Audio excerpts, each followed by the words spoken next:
Now, as you may know, we like a sporting challenge on a Saturday morning. This week it's perhaps tougher than most, trying to get a ball past the England one-day cricket captain, Alastair Cook, who famously as well scored 294 runs in one innings in the recent Test series against India.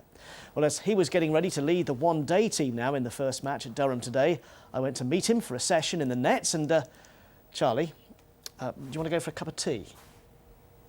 Do you want to go and make yourself absent for a Right, Don't take it personally. Is it a bit embarrassing? It can be a little embarrassing as I I'm going to watch. took to this net Shouldn't session say along with that. some of the Makes it youngsters. better. Yeah, I know. Draw attention to it now. Let's have a look. The pressure was on at Lord's with an England star on his way, and to get this group of 9 to 12-year-old bowlers in the mood, I was chosen for target practice. I need some help.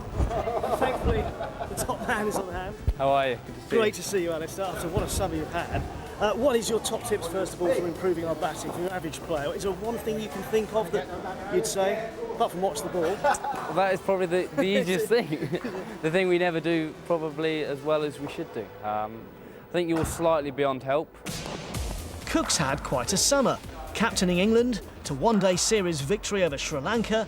Then as England became the world #1 Test team and thrashed India in the process, he nearly scored 300 in one innings. It's probably one of the more disappointing things in a very strange way. I don't know any other sport which you can be disappointed in scoring, doing so well and being yet so disappointed because you don't often get the opportunity to do something like that.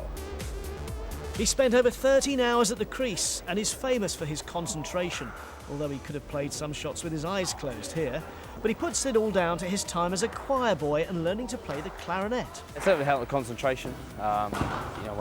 When you first go in, when I was on the music, on the singing side, it's the same thing. You couldn't really make mistakes, and that was the same as when you play when you're batting. If you make a mistake, you normally pay the ultimate price for it. So certainly that helped me. Especially at the start of my career. You still playing? You still get a chance? No, I don't really. Now he's ready to captain the one-day team against India and does think it's possible for an England team to reach the top in this shorter version of the game as well. You've got to take the initiative to the bowler, and as I said, in Test match cricket, the bowler has to take the initiative to the batter. That's kind of probably the simplest way of putting it. The Test team's in a different cycle to say the one-day side.